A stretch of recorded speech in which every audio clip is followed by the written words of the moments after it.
ഇന്നത്തെ റെസിപ്പി ഈ മുതിര കൊണ്ടായാലോ. ഇത് ഞങ്ങളുടെ നാട്ടിൽ കൊള്ളു എന്നാണ് പറയാം. ഒരു ചീനച്ചട്ടി ചൂടാക്കി അതിലോട്ട് മുതിരിയിട്ട് നന്നായിട്ടൊന്ന് റോസ്റ്റ് ചെയ്തെടുക്കാം. ഇടയ്ക്ക് ചെറിയ പൊട്ടലൊക്കെ കേൾക്കും. ആ ടൈമിൽ കൈവിടാതെ നന്നായിട്ടൊന്ന് ഇളക്കിയെടുക്കണം. കരിയണ്ട. ഒന്ന് കളർ മാറിയ സമയത്ത് ഒന്ന് ഓഫ് ചെയ്യാം. ചൂടാറിയ ശേഷം വെള്ളത്തിന്റെ അംശം തീരെ ഇല്ലാത്തൊരു മിക്സിയുടെ ജാറിലോട്ടിട്ട് ഒരു 2 അടി ഡ്രു ഡ്രു.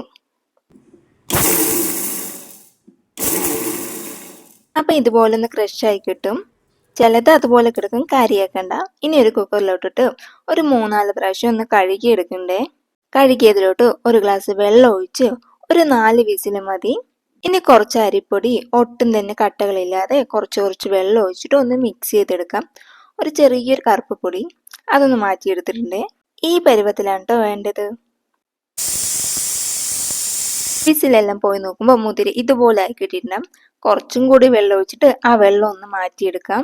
ഇനി വീണ്ടും വെള്ളം ഒഴിച്ചിട്ട് നമുക്ക് ഇതൊന്ന് തിളപ്പിക്കാൻ വേണ്ടി വെക്കാം. മധുരത്തിന് വേണ്ടിയിട്ട് ആവശ്യാനുസരണം ശർക്കര ചേർക്കാം. പൊടി തന്നെ ചേർക്കണമെന്നില്ല, കട്ടയായിട്ട് വേണ്ടത് ചേർക്കാം കേട്ടോ. കൊള്ളു ഇപ്പൊ വെള്ളം പോലെ ഇരിക്കണം. അപ്പൊ അതിനെ തിക്കാക്കാൻ വേണ്ടി ചേർക്കുന്നതാണ് ഈ അരിപ്പൊടിയുടെ മിക്സ്.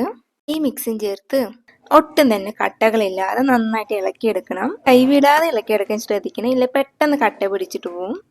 ഇതുപോലൊന്ന് തിളവരുന്ന സമയത്ത് കുറച്ച് നാളികേരം ചിരവിയതും കൂടി ചേർത്ത് നന്നായിട്ടൊന്ന് ഇളക്കിയ ശേഷം ഫ്ലെയിം ഓഫ് ചെയ്യാം.